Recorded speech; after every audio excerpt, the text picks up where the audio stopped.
Greetings, friends. I'm Kathy, and I'm in Vermont. We're all over the planet. In crazy weather, we're having a snowstorm. The West Coast is having a tsunami and flooding. Susie is in Cork, just recovering from storms over there. So welcome. Thank you for coming to spend an hour with us. I'm going to pass it to Susie. Thanks, Kathy. So good to have you here today. And, we are this global audience coming from every corner of the earth. And hopefully it'll all go according to plan, given that we've had a few challenges just because of weather-related outages in the last couple of hours here as well. But it's all going to be super smooth and cool. I'm excited about our guest today. She's based in sunny California, so I'm sure, even though I know you're having some systems going on there, but normally sunny California. Barbara is a joyful, and I can really vouch for the joyful. She's such a bright, beautiful light spark. She's a psychic, evidential, and trance medium. And she just brings through messages for people, really helping them with their grief and with their, when they've lost a loved one, bringing just real messages from spirit through.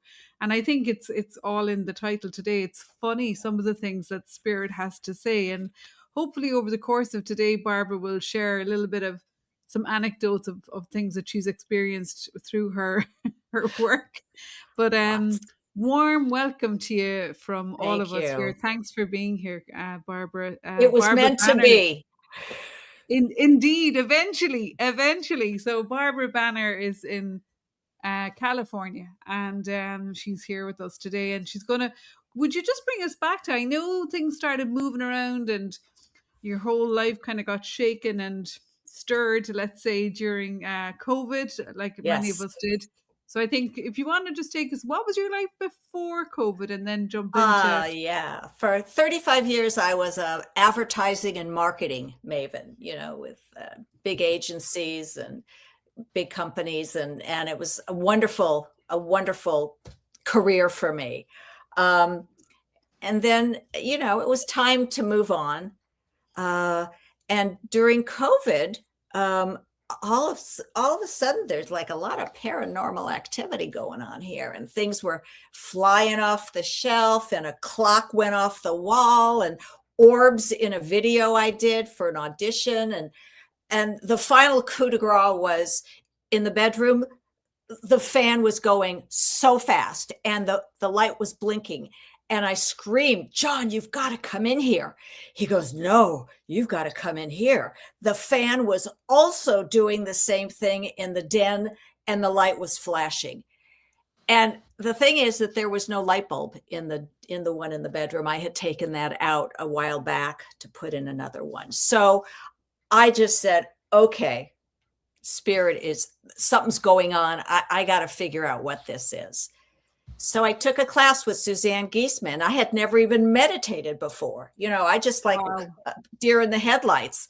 And within 7 months, I had hung a shingle and was doing lots of mediumship readings with other mediums and donating readings. And it happened very fast, very fast.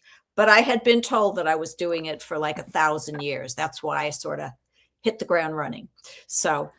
Wow, you really were on the fast track and it sounds to me like it didn't take anything out of you. It didn't faze you whatsoever. It's like you were ready for it. Well, I was told that, if you want to be good, you have to have patience and practice. So I went into it I just jumped in, I 5 readings a day kind of thing. I burned out after a while and needed to recuperate, but I just wanted to get in as much as I could. I was told that every reading you can learn something. So I just figured I can learn a lot more in 5 readings than 2 a day. So. Wow. So spirit came knocking and you answered. You were like, okay, I'm here. I'm open. I'm willing. And then I suppose you have to kind of figure out how to manage the acceleration of that, like you said, so that you don't end up burning out or, overdoing it. So how did that happen for you? How did you navigate that? Took a little time off, couple of months. And during that time, I kept getting messages, you got to get rid of those two friends. They're toxic. So Okay. that was, it all happened at a time where I just, had to let go of two really longtime friends who were narcissistic and very toxic to me, and they were not doing anything good for me. So there was a lot that I could do during that time to just sort of heal and get back to my normal, bubbly and busy all the time self. And then I just got back into it like I hadn't missed a day. Oh, okay. So you had to kind of clean up things, I suppose, your own kind of Yes. energy. Everything happens for a reason, okay? Yeah. Because you did a lot of work for the Women's Crisis Hotline. You were involved with the crisis response team in the city. Is that correct? Like, so Oh, yeah. you were, that sounds like a really, like, can you just expand a bit Yeah. more about that? I joined like a crisis hotline for women, and I had so much training and in that, and I learned so much about every kind of crisis people can go through, from grief to homelessness, whatever. It was wonderful, and I did that for 14 years. And then I went to Cedars-Sinai, one of the biggest hospitals in the country, and I've been in the ER for like maybe 15 years. I still do that one morning every week. And then the greatest thing happened. Someone told me about the city's crisis response team, where you're trained for like a whole months, and you go on the scene where there's a police or fire people, and there is a deceased body on the scene that I walk into, and the family or a witness has come on the scene. So the police need to do their work and investigate and measure and pictures and so that's why they bring the crisis response team on, so we can sit with the family and support them. Wow. And my training, in everything, helped me understand that if someone takes their life, they need to be treated in a different way than somebody who's been run over by a truck.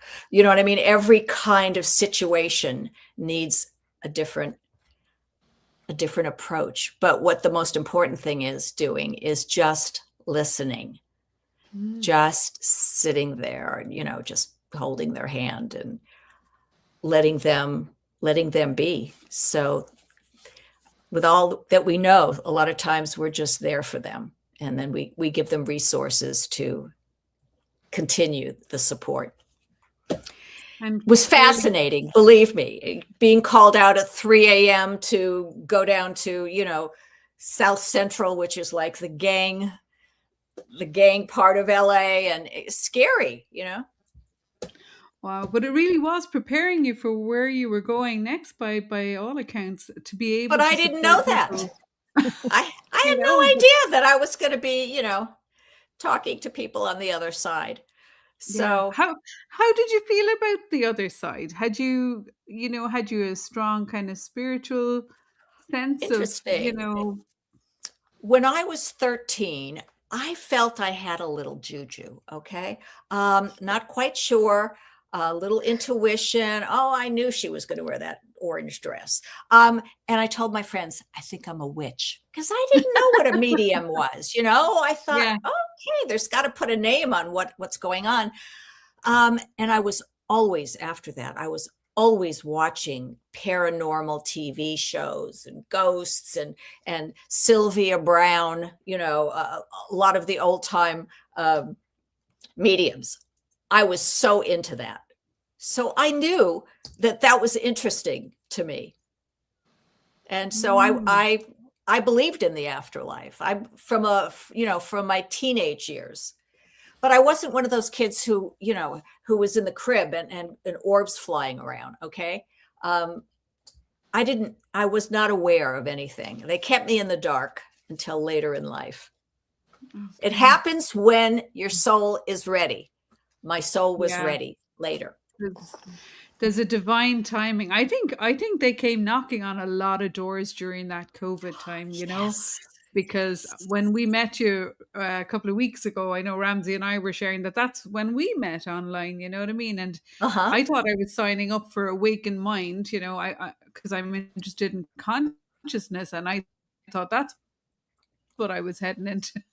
I didn't realize the third letter M was mediumship. I nearly fell off the chair when they told me, "Oh yeah, you're going to be doing a reading." I was like, "A reading for what?" Like, it's not something you can read a book and teach yourself. It's just something that almost, would you say, like spontaneously happens when you're in the right moment at the right time. Well, believe me, I couldn't have done it without my classes, you know, and it's something that I will always be studying and learning forever. And I was lucky enough to go to the Arthur Findlay College, aka Hogwarts, the real Hogwarts, several times for some stints, and that was great energy.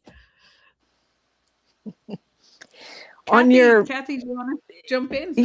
Yeah, I'm curious on the blurb that you wrote on Facebook to advertise this podcast. You said, "Does Spirit really expect me to say that?" So I'm curious, what are those kind of things that? Oh, they have really.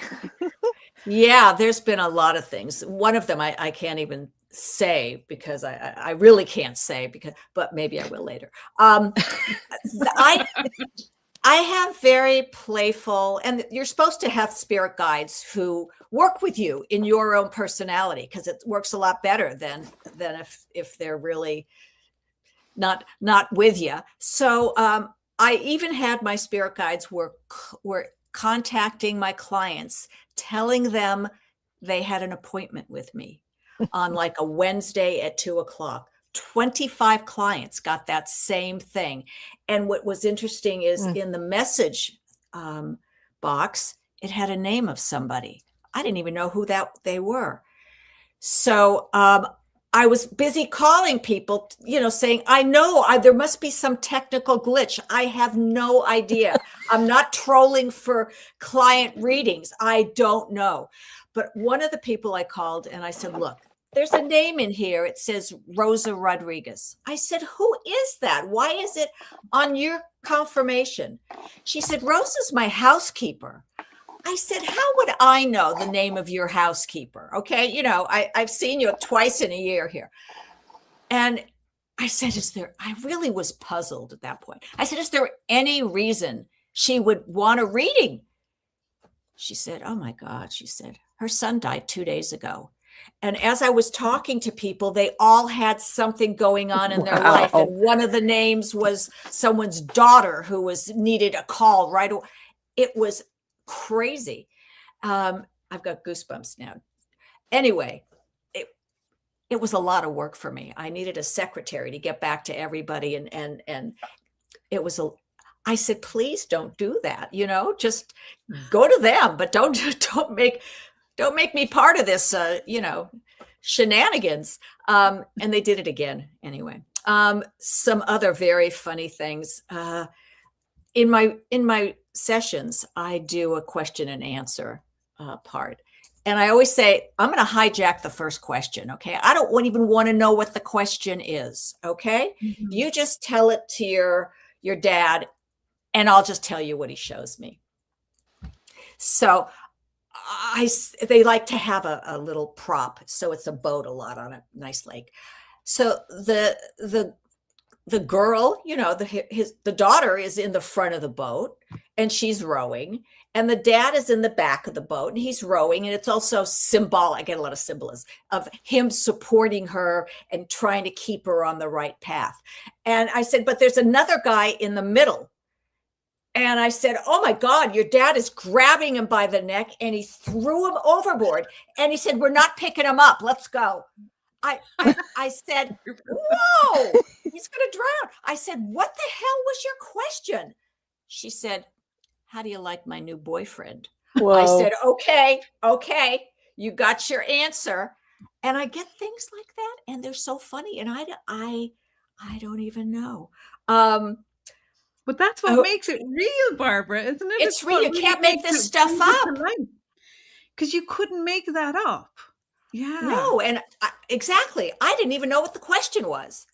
So I find that it's not like a gimmick or anything. It's like, as a medium, you want to get your mind out of it. We're just a vessel. We're just like, just to let me know what to say. And sometimes if your critical mind, or it can change the accuracy or give you doubt. So I try to keep my mind out as much as possible. I also had this guy. I had somebody's niece come, and she wanted to see her uncle.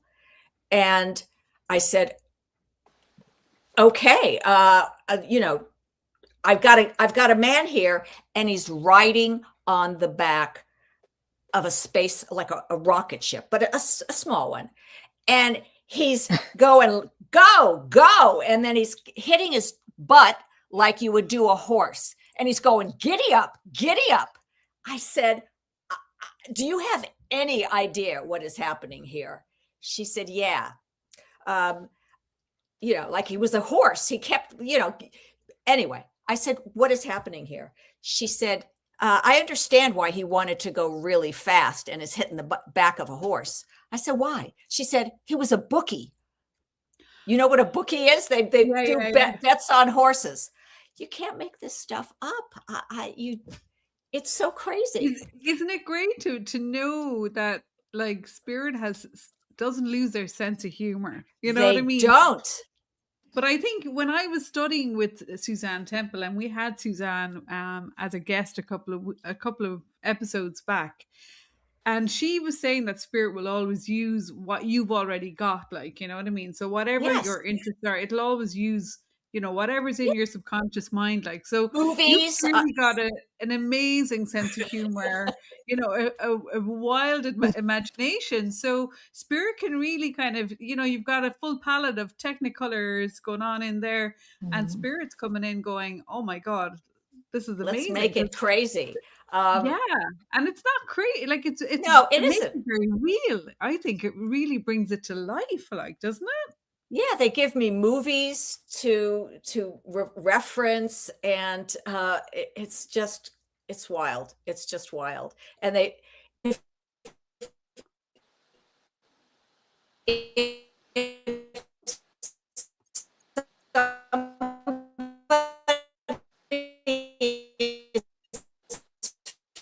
funny on this side, their essence is going to be funny too. They're going to give us a very interesting visual. One of the most interesting, I have to say, is I had some parents who lost like a 20-something-year-old son. A question, don't tell me what it is.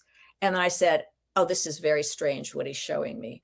I said, your son is showing himself scrunched up into a jar, a glass jar, on the shelf of a mad scientist or Frankenstein. I mean, it's crazy. And I said, does this have anything to do with your question? She goes, nope, nothing, nada, nothing. I said, well, what was the question? Because I want to see why he gave me that.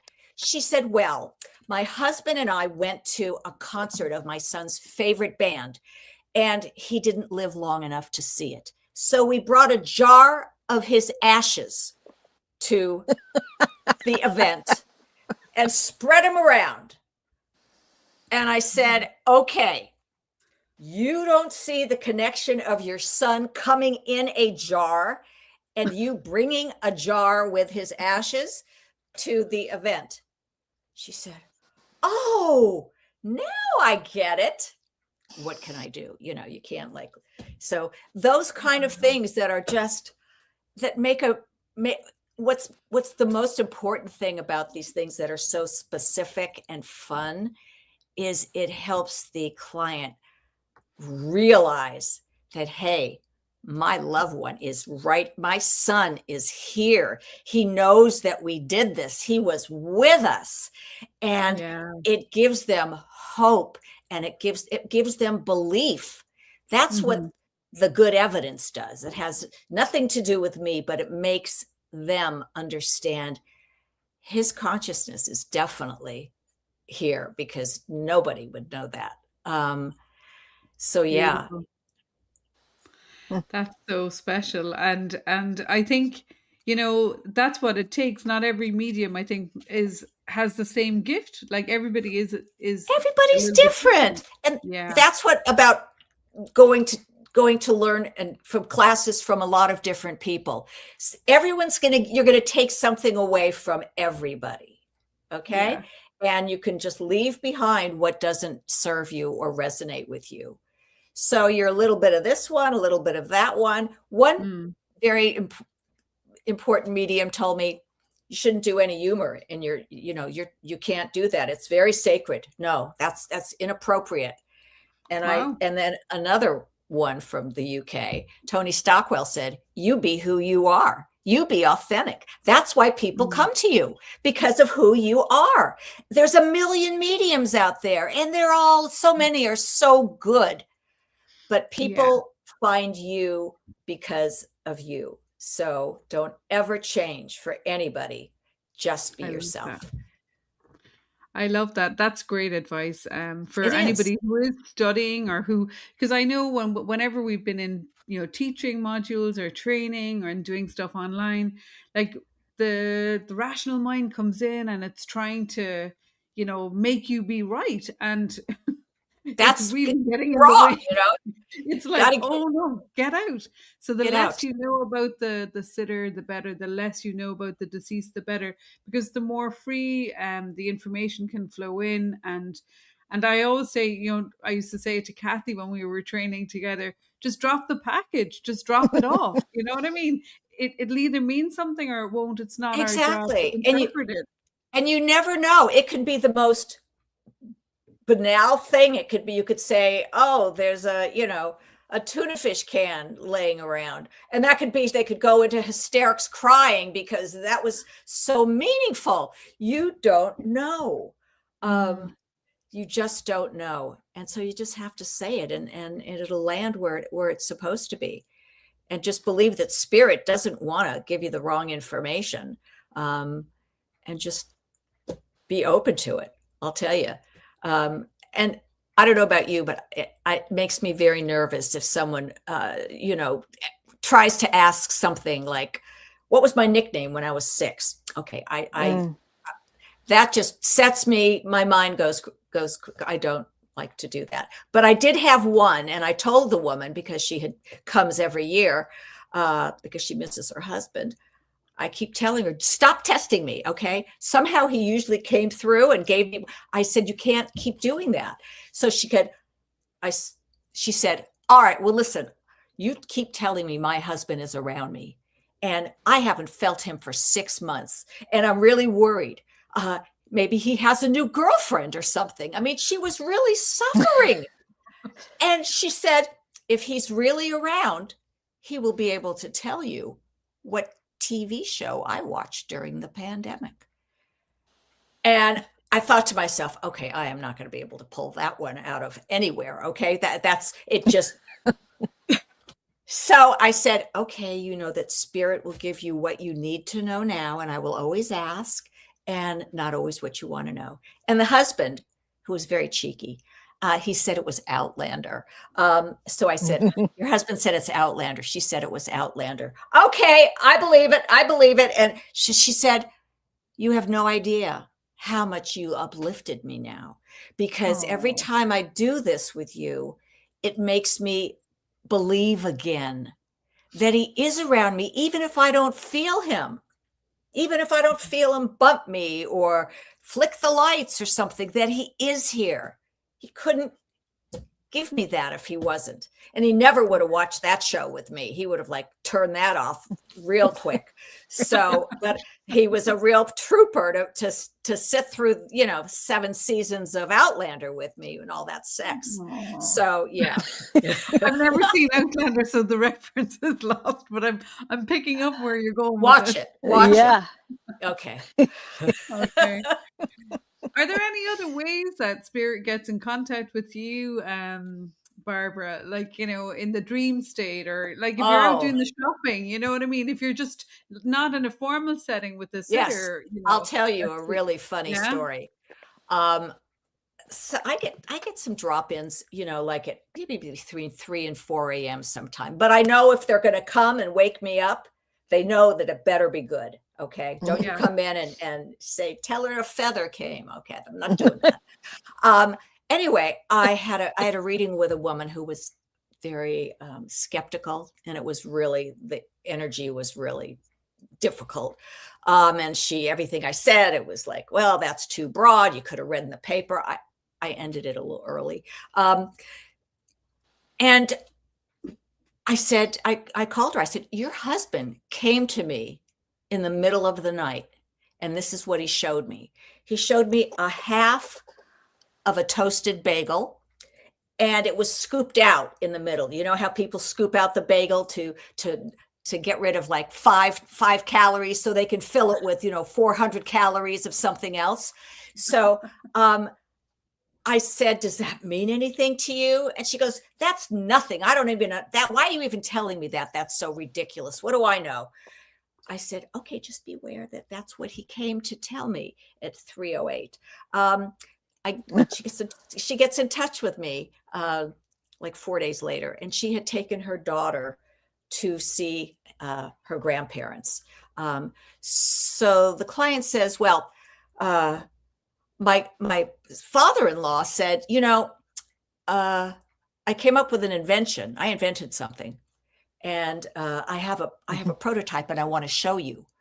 And so he shows her some contraption, and he goes, you know what it is? She goes, I have no idea. What is it? He said, it's a bagel scooper. Okay. You can't make it up.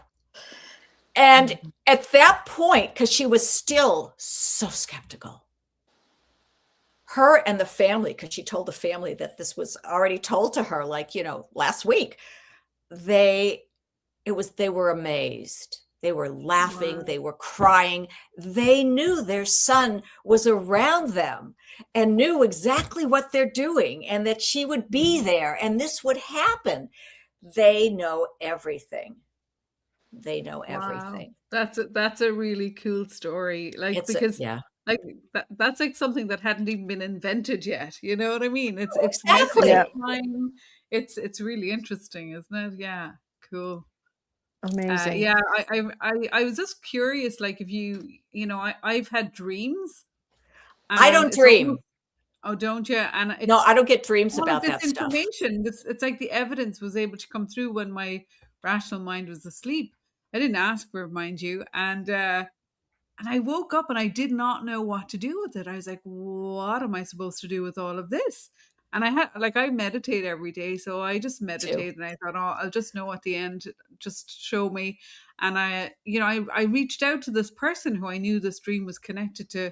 And like the stuff that came meant nothing to me, but it was very meaningful for the other person. So that's why I always really encourage people, like, when you do have, whether you're a medium or not, everybody write it down. Write it down. Share it. Yeah. It might mean something.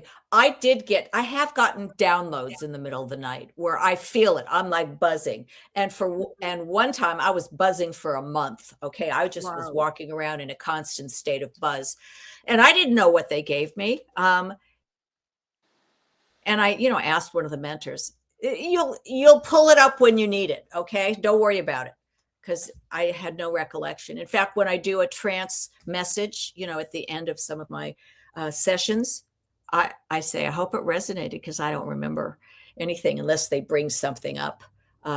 Once in a while, spirit will say something totally off the cuff during a trance, and somehow I remember that. I said, your daughter, I said, what's with the I'm still doing origami. Okay. Like that didn't go in, you're on the path, and this, it didn't fit. And they said, the few days before she passed in the hospital, we brought her a box to do origami, and she did it and gave us the box with origami stuff in it. And I'm so happy she's still doing it. But to me, that sounded like, what the hell is that doing in this trance message about, follow the sun, and just they'll say what they want. they test me a lot, I have to say. Can you just clarify for people who mightn't be as familiar with the terminology trance, for example, like a It's like trance medium versus trance psychic? Come channeling, on. that you are. The difference is for psychic, you're awake and cognizant of everything, and that's sort of a different energy than having a mediumship reading. When spirit is giving me evidence and telling me things to tell you and showing me things, I'm like this. I don't have to take a nap or anything. It's just I'm here and I'm conscious and everything I can tell you. But when I go into trance, I put myself, that really dreamy state right before you fall asleep. That where your mind is just free and everything. That's sort of like it is. And I get myself into that frame of mind, and then spirit just tells me, shows me whatever. And but I don't remember it. It's not like I'm thinking it or anything. And I wake up and just hope and it seems to be very accurate. They always say I could take everything or everything except this. So do people kind of contact you? I suppose, does trance come after you become more familiar with somebody, or no, I took classes. I was afraid. Yeah, sometimes it comes. My question is like, is it just, it depends on the who and the how and the when, or is it like no, very intentional on your part? It is intentional most of the time. Sometimes when I'm just doing my evidential with a spirit, I can hear that they're taking my voice away from me. Because I mean, I'm not one of those channelers who sounds like, Beelzebub or some weird thing. I just my voice just a little softer and a little different, a little different timing. And sometimes I'll say, oh, I think spirit wants to do the trance message right now. So I just sink in and do it. But I can feel that they're trying to get me out of the way. And otherwise at the end, I just do it. I just sink down into a lower, higher vibration, I guess, but into a lower state. Yeah, wow. And it must feel really different coming out of that state, I imagine, like, because there's that transition point. Yeah. What's that like? Well, I do everything fast. Okay. Everyone who knows me say she just, everything. So, and even my trance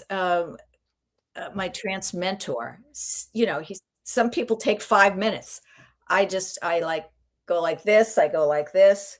I said, I hope you understood that. And so I'm out of it in like a minute. Okay. I do everything fast. And that's one of the things spirit does for me. They know don't waste my time. Let's get out of here. Okay. So they help me do that. They working with me, with my personality of cut to the chase. Okay. I don't need to be woozy for 5 minutes here. Mm-hmm. And Barbara, so you've done your day's work. Your calendar. I know from even just trying to schedule this, you're very busy. You're always moving and trying to make your calendar work, because you do a lot of one-to-one sittings with people online. And so, do you find like you have so many hours a day where you can function really highly at this level, and then do you just have to kind of switch it all off and I don't know. So go for a walk with your dog or something? The trance literally sucks the energy out of my brain. That's why I don't do it till the end of a session. Otherwise, I'm not going to be on all 4 rotors or whatever. My engine is not going to be on turbo boost. So I do try to keep that at the end. I have found that I can only do 2, maybe 3 one-on-one readings a day. And the podcasts, which I do a lot of podcasts, they don't take any energy out of me. So I can throw in 2 podcasts a day if I want, but I also, I don't have a long waiting list. That's not what Spirit and I were talking about. I believe that when someone needs a reading, they don't Yeah. want to hear that, okay, next July in 2027, I'm ready. Or even 6 months or even a month. So I move the calendar around or change some things so people can, or take things away, so that when somebody really needs it, I can make it happen, if at all possible. That's great. Yes, some So people probably need stuff right away. right away. They haven't slept since they made the appointment. They're so jacked up to do it. So I understand that. And I always say that spirit is going to handle my calendar. Those who need it most, I didn't even link those two things together when they took over the calendar. Okay. Well, they didn't do a good job giving everyone Wednesday at 2:00. Okay. That was going to be a problem. So I will handle the calendar, but you just get the people to the page. Yeah. Okay. Well, Yeah. that's what happened here. We were coming to the end of the year. We had kind of gone through. We had a lovely lot of guests. This is like episode 32 of season 3. We've done a lot of incredible conversations here. And on 11/11, I said, listen, I don't know who are we going to have on the show next, or maybe we wrap it up at the end of the year, because I wasn't pushed one way or another. Right. Oh my God, no! I said, well, look, just fill it up. Not joking, and I think you were one of them. Like within about 2 or 3 days, 6 people had emailed me. And they were like, I was like, oh, okay. And like every week now, I get at least 4 or 5 people contacting me directly. And I'm trying to manage it all now. Oh, tell me about it. I work with a company that does that for me. And I feel like sometimes I'm overwhelmed with all the paperwork of getting the appointments, put it on the thing, and where's my link? Where's my link? So it's like a lot of stuff goes in to get it all together. I'm curious. People, we all get our messages different ways, and you talked about, you obviously see visuals and hear. You hear. And so talk about personally how your messages come to you. They make me move. Okay. Oh. So I see, I hear, and I feel, not all at once on everyone, but I'm very visual. I can identify somebody's smirk on their face. And I said, that little smile she goes, yes, yes, yes, yes. So I can get in very, very deep, and, they had a bulbous tip on their nose, but it's very funny when they move me. So I had a woman who was in spirit. No, there was this woman said, tell me something that's going on, in my life. How do I know that my mother's really around? And I said, okay, she's going like this. I said, it's like you're swatting away a bee. She said, that's what happened this morning. I walked into the backyard and a bee and I was swatting it away. But she said, then I went into the front yard and I walked into a spider web, and then all hell broke loose. You have no idea what went on. And I said, well, your mom was there because she showed me all this, and she saw everything. And the client goes, oh, is that embarrassing? She was so embarrassed. So yeah, they'll show me things. Cool. Yeah. So yeah, I see whatever I need to, and I do get a lot of symbolism. It's become less and less, which is fine for me, because sometimes they want you to be like Sherlock Holmes, to figure things out. But I am just are people kind of doing, I suppose there's multiple reasons why people are contacting a medium or for psychic reading as well. You know, they want maybe kind of answers to something, or they want reassurance. Maybe there's healing happening or something within, you know, when somebody has passed or something unresolved. You know, what are some of the reasons that seem to really, Good maybe question. the more surprising ones, you know, that why people connect with you and need this? So a lot of times people don't really know how their loved one died. There's questions. Okay. Was it purposefully that they OD'd, or was it this? I also, spirit gives me some weird stuff to deal with. You know how there's a white chalk line that they put the body of, you know, in whatever position they found them. I could do that. I mean, I said at the very end, your husband went like this and just sort of went over. She said, yes. Or, you know, he was on his sleeping like this, on the bed when he passed. So, that's always interesting that they want to know what happened, or if it was murder. And if there was anyone else on the scene, especially for a gunshot, or if someone was, you know, was shot, or they want to know what I could see. You know, sometimes I'll see it was a kidnapping, or, you know, or they went over a cliff, or there's some, it really depends how much. And I usually follow up with a friend of mine who does that as well and see if they can see the same things. So that's always interesting. And people who weren't there at the end and didn't get to say things. And I always tell them, the minute they crossed over, they knew exactly what you wanted to say, or what you're thinking about in your head right now. And so don't worry about it. They know everything. Okay. I had a very funny one, a woman I said, I've got a woman laying on the top of a coffin, and she's holding a lily. Okay. And she pops up and said, I wasn't dead yet. And I said, oh my gosh. I said, what's that about? She goes, I knew it. She said, well, my mother was like in her deathbed. My brothers and sisters started dividing up the property, and this is going to be here, and I get that necklace. And she said, and I said to them, stop talking about that. You know, she could hear you in a coma or something. And she says, I don't even talk to my sister to this day because I was so pissed. She said, I knew it. I knew she could hear.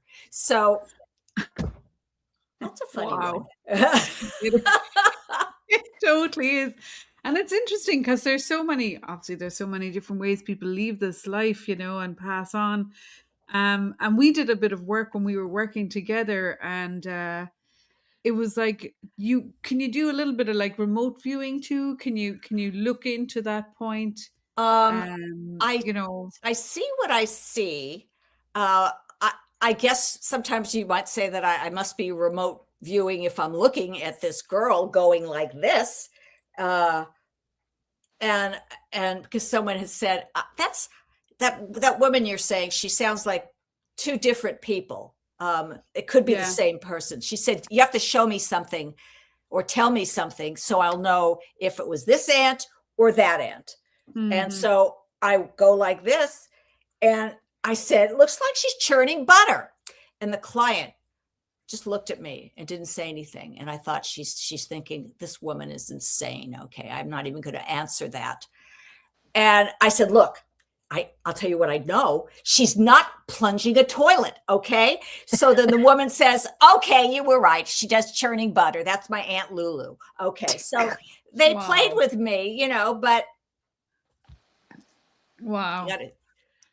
Okay. So I'm working with somebody right now who is afraid of the other side.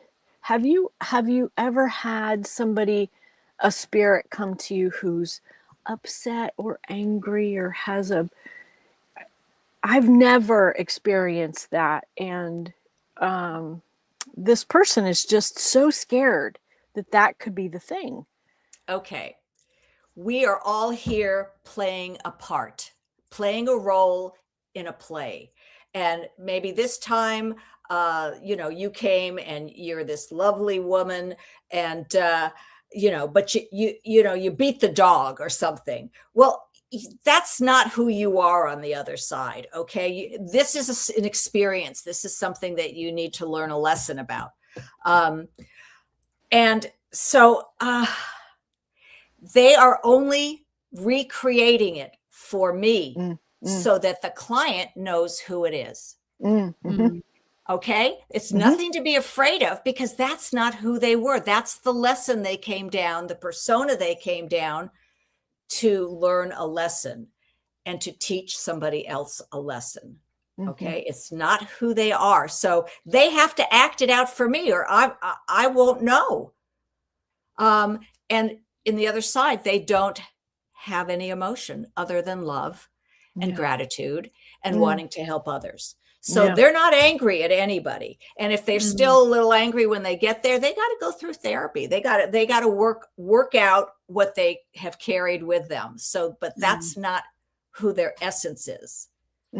Essence is the same.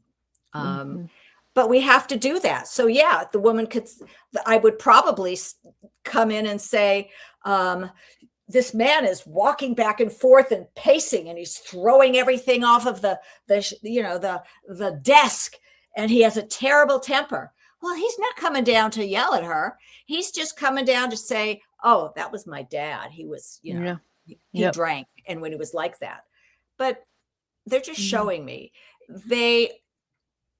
So many times they tell me, when I did my life review, I couldn't believe how what I did affected other people.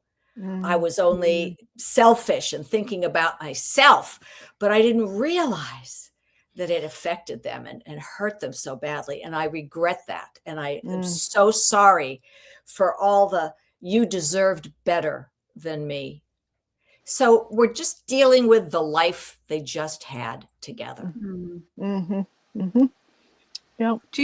Do you find, Barbara, that we often would say we can put our dead to work on our behalf, here, so sometimes maybe there's a family kind of they're all a bit unsettled. There's a lot going down after somebody This one passes. isn't talking to that one. Yeah, There's the usual kind of crazy dynamics. And in those scenarios, what I've, through my own kind of research and experiences, I'm like, just put those dead to work on that. So I'd say, okay, Grandma Mary, come down here energetically and help iron this out here, or, to put some more healing into the system, or to bring a bit more light or love or clarity or whatever it is. Do you find that would that resonate? Yes. A lot of it's like crazy. I would say 90% of the people that I deal with, they're not talking to one relative, or the place is split and they don't even know why they're mad at each other, but nobody wants to do anything. And spirit will, sometimes they'll give me the name of the person. I'm not great at names unless they're weird names like Mordecai or something. But a lot of times they'll give me a name, and the client will say, well, that's my sister, or I'm not talking to her, whatever. And spirit will tell me, you need to call her. It's important that you do this, because, and then I go in and read the sister. I said, she's really in bad shape. She's very isolated and very, very sad and depressed and just wants her sister, but doesn't have what it takes to say she's sorry or do that. And so the client will say, yeah, that's what's going on. I know she really wants me to be around her, but she's a narcissist and I just can't. So, but I say, well, your dad really just wants you to reach out so that she doesn't feel so alone, and just say, I was just thinking of you. You don't have to go over there, but there's always something going on when spirit brings up somebody who's alive. Yeah. So I know when she says, well, yeah, I know Susie, but she's still alive. Then I said, all right, hang on, let me just read Susie psychically to see what is going on. And I said, she's just can't get over the loss of, her father, whatever it is. And they also give me little things they can do to warm the other side up. Like, I know they don't want to see you right now, but maybe just a little email or a little card for Christmas or their birthday. Just say, just thinking of you. You don't have to be the one who comes back on bended knee, and because it's not that, but slowly, just let it slowly soften things. So yeah, they show me a lot and let me know that there's somebody who really needs them right now. Do you ever find, Barbara, when you have a sitter, or sometimes you might do it, I'm guessing with some groups of people might come, Sometimes I'll do a group, members of a family or a group of friends or something like that. And do you find that like more than one is coming in? Like, I remember happening. It was like, oh my God, like the room's now full and you're trying to figure out who's got to go with who and how that works. I hate that. And I do, if there is a group, I usually start it saying, okay, guys, this is not open mic night. Okay. Let's try to keep it at one point. I know I'm a little embarrassed about this. I was getting two, and I was in training for how to deal with two people from spirit. And it really rattled me, because I could take this one. Anyway, I asked my dad to be a bodyguard and only let one in at a time. Nice. So he did that. He was at the door like a bouncer. And then someone snuck through. And so I had my grandma, and they've got a rifle and they're like bodyguards.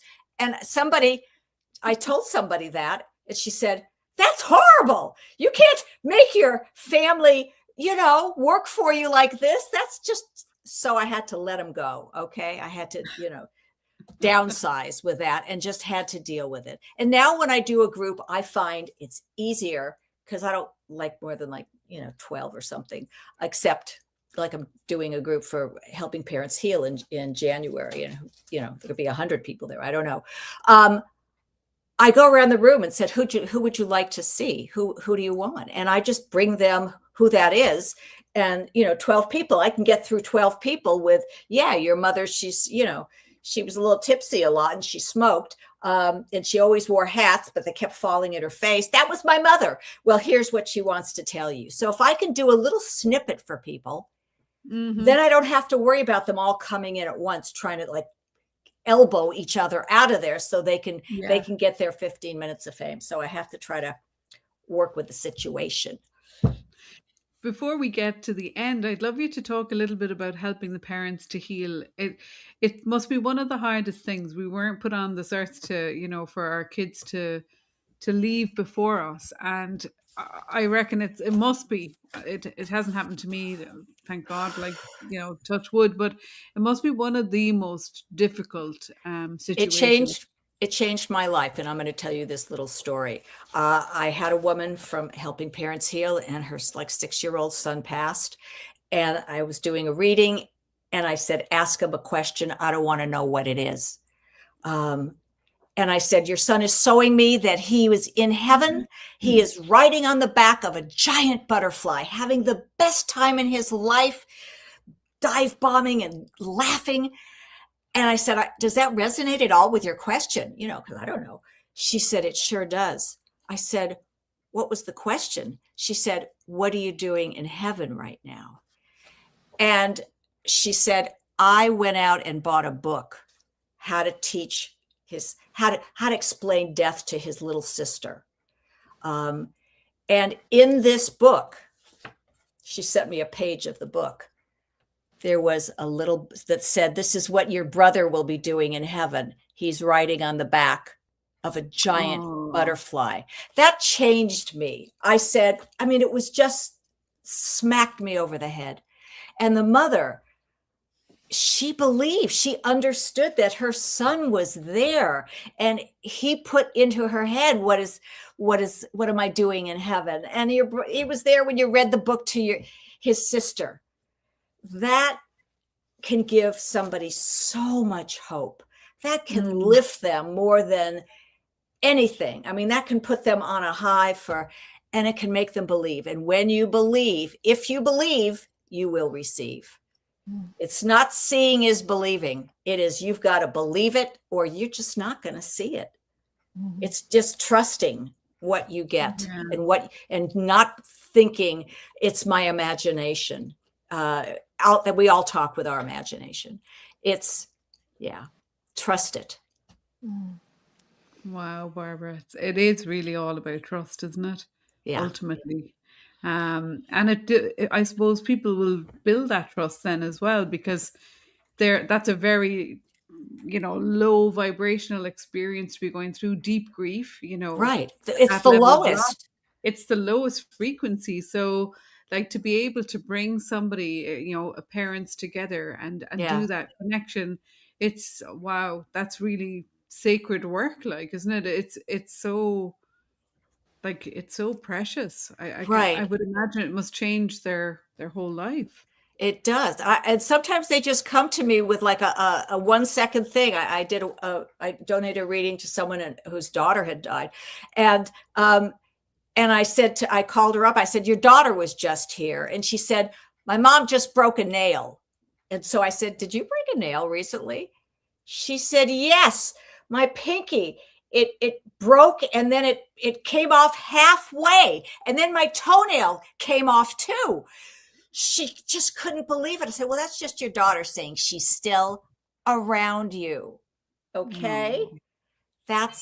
So they give me little things like that to just govern my mind. And I just call the parent and say, your son was just here, and he's gnawing on this giant turkey leg, enormous. She gets back to me in 2 minutes with a picture of him gnawing on this giant turkey leg. Okay. So, and that just gives them, I wish I could do that to everybody, just make everybody that happy, and that belief that their kid is still around them, and to just trust it. Wow.